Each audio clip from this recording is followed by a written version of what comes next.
Hello बच्चों, कैसे हैं आप? उम्मीद करती हूँ आप मज़े में होंगे।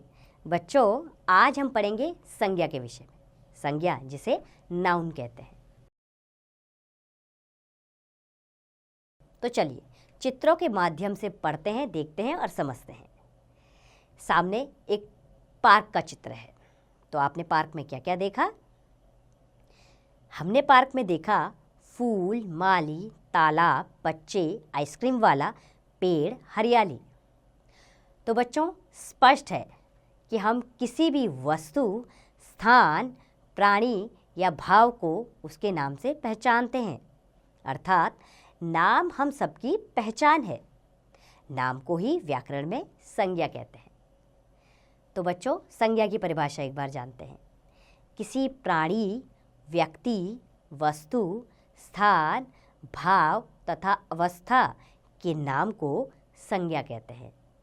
अब जानेंगे हम संज्ञा के भेद कौन कौन से होते हैं।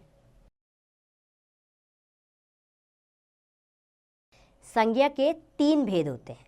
पहला है व्यक्तिवाचक संज्ञा, दूसरा जातिवाचक संज्ञा और तीसरा है भाववाचक संज्ञा।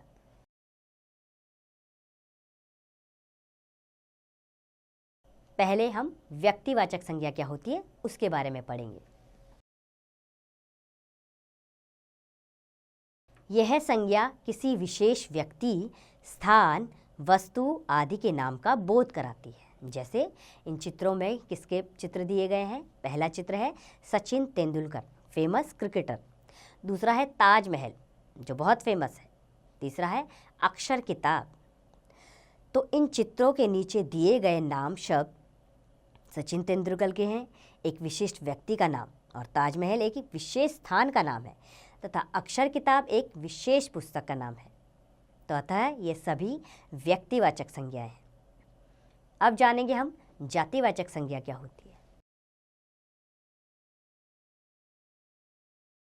यह संज्ञा किसी व्यक्ति, वस्तु के विशेष नाम का बोध ना कराकर उसकी संपूर्ण जाति का बोध कराती है। जैसे इन चित्रों के माध्यम से समझते हैं।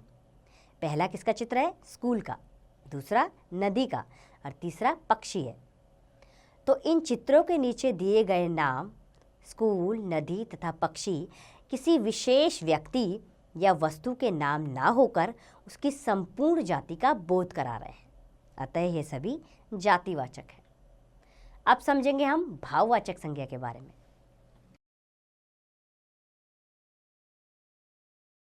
यह संज्ञा किसी व्यक्ति, वस्तु या स्थान के गुण, दोष या अवस्था आदि का बोध कराती है। जैसे इन चित्रों में दिया गया है। पहला चित्र है, इसमें क्या शब्द है? बुढ़ापा। दूसरा करेले का चित्र है, इसके लिए क्या शब्द है? कड़वा। एक बच्चा है, उसके लिए लिखा गया है बचपन। तो इन चित्रों के नीचे दिए गए शब्द बुढ़ापा, कड़वा या बचपन किसी व्यक्ति, वस्तु के गुण, दोष या अवस्था का बोध करा रहे हैं। अतः यह सभी भाववाचक संज्ञाएं हैं। आइए इस पाठ को हम दोहराते हैं। किसी प्राणी, व्यक्ति, वस्तु, स्थान, भाव तथा अवस्था के नाम को संज्ञा कहते हैं। संज्ञा के 3 भेद होते हैं। व्यक्तिवाचक संज्ञा, जातिवाचक संज्ञा तथा भाववाचक संज्ञा।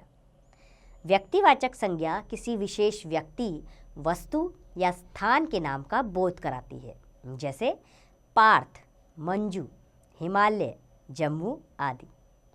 जातिवाचक संज्ञा किसी विशेष व्यक्ति अथवा वस्तु के नाम का बोध ना कराकर उसकी संपूर्ण जाति का बोध कराती है। जैसे पैसे, पक्षी आदि।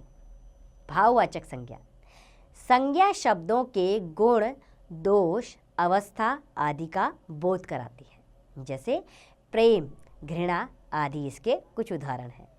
उम्मीद करती हूँ बच्चों, संज्ञा का ज्ञान आपको बहुत अच्छे से हुआ होगा और इसके भेदों के बारे में भी आपको जानकारी हुई होगी।